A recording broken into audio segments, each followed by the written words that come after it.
Majina yangu naitwa Satumini Daudi Mlai, ni mhasibu kutoka Baraza la Sanaa la Taifa, lakini pia ni msimamizi wa mapato kutoka Baraza la Sanaa.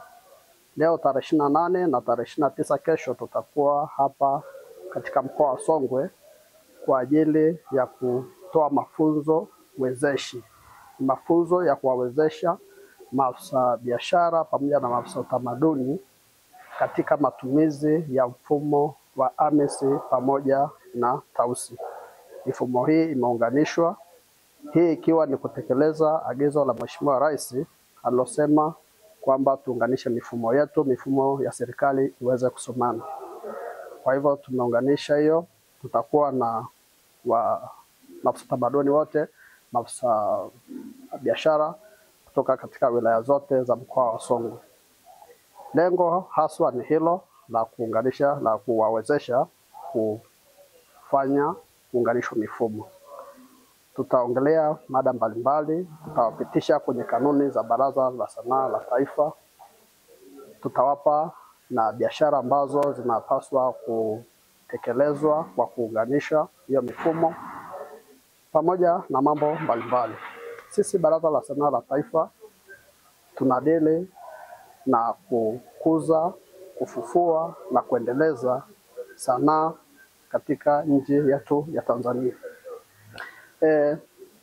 Kwa leo tutakuwa tuna mada hiyo ya kuonyesha namna ambazo biashara zinazotakiwa kufanyiwa kazi. Tutawapitisha wote, tutawaonyesha, tutapitisha na kwenye kanuni kidogo, lakini pia tunawakaribisha wasanii wote walioko hapa na wadau wote wa sanaa, kwenye kumbi za starehe, kumbi za burudani, kumbi za sherehe, kwenye tasnia za sanaa kama sanaa za maonyesho, muziki na kadhalika.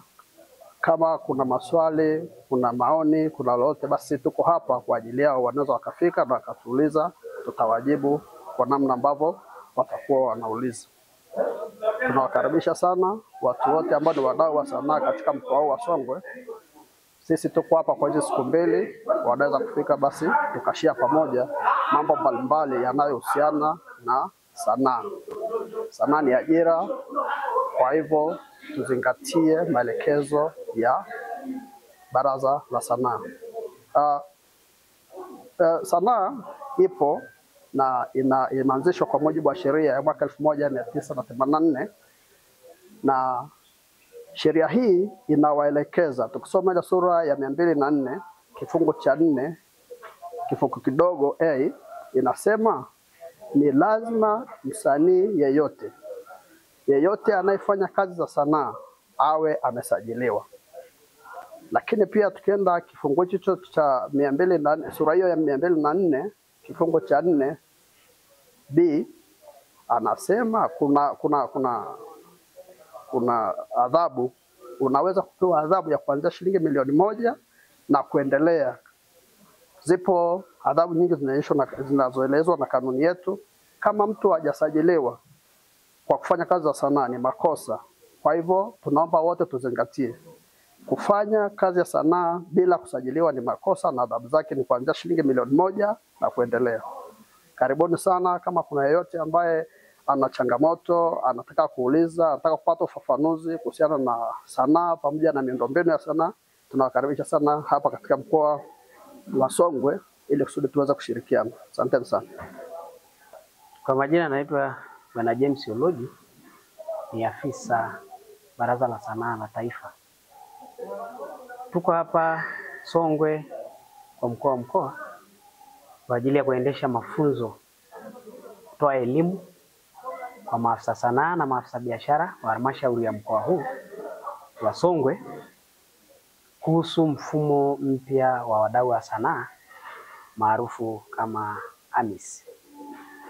Mfumo huu ni kwa ajili ya kufanya usajili wa maafisa sanaa nchi nzima. Kwa hiyo tumeunganisha mfumo huu na mfumo wa Tausi, mfumo wa halmashauri, mfumo wa TAMISEMI kwa ajili ya kurasimisha sekta hii ya sanaa nchi hii. Kwa hiyo tuko hapa kwa ajili ya kutoa elimu hiyo ya matumizi ya mfumo mpya wa wadau wa sanaa AMIS. Tunategemea kusajili kazi zote za sanaa, wadau wote wa sanaa wanaojishughulisha na kazi za sanaa. Kama unavyojua kwamba sanaa ni kazi, sanaa ni ajira, sanaa ni biashara.